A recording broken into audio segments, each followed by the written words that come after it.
central banks face a pretty challenging circumstance right now because in a lot of ways, the restructuring of economies following the financial crisis have really sort of changed their toolkit and the effectiveness of their toolkit in terms of rate rises and even asset price moves to shifts in demand and nominal incomes, and with it nominal spending and inflation. And so they're positioned, or the structurally, like we haven't seen a real down cycle in 15 years, because COVID was kind of like a little bit of it was an external shock more than it was a cycle, right? It wasn't really the cycle. It was it was a crisis, a sort of shock situation.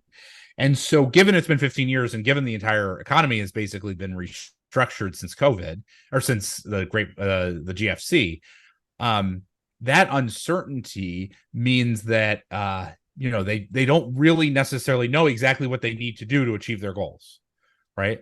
And I think often people will say, well, I think maybe they're just not achieving, they've given up on their goals, or the Fed is fine with higher inflation, and there's some sort of conspiratorial view that central bankers are trying to like structurally inflate away the debt and fund the government and stuff like that. I don't think that that's right. Like, this is more a story of that would suggest that there was planfulness, that there was a design for the challenging outcomes that they've seen. And I think it's more a matter of incompetence, not judgmental incompetence, just like they have not been competent to be able to achieve the goals that they've set forth. And so in that context, I think what we see a lot of these folks is they've really gone and leaned on the one lever that they feel like they know that's more, been used for 40 years, which is interest rate hikes, only to find those to be like not that effective in getting done what they need to get done. And for a number of fundamental reasons why that is, in terms of restructuring debt in the economy and terming it out, and fixed low fixed borrowings and mortgages and by corporations. And the funny thing is that they've sort of stepped away from using a lever that actually proved pretty effective in the 2010s, not perfect but pretty effective, which was the use of quantitative easing or tightening, which is just the flip side of it. And they've kind of given up, basically everyone has given up on QT as a lever. The Fed really hasn't changed its view on QT in a long time.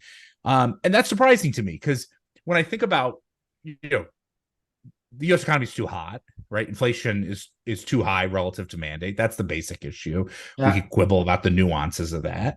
The price of credit is not really the problem in the U.S. economy. Like, it costs a lot to borrow. They've like pretty radically changed mortgage prices, car loan prices, all that stuff.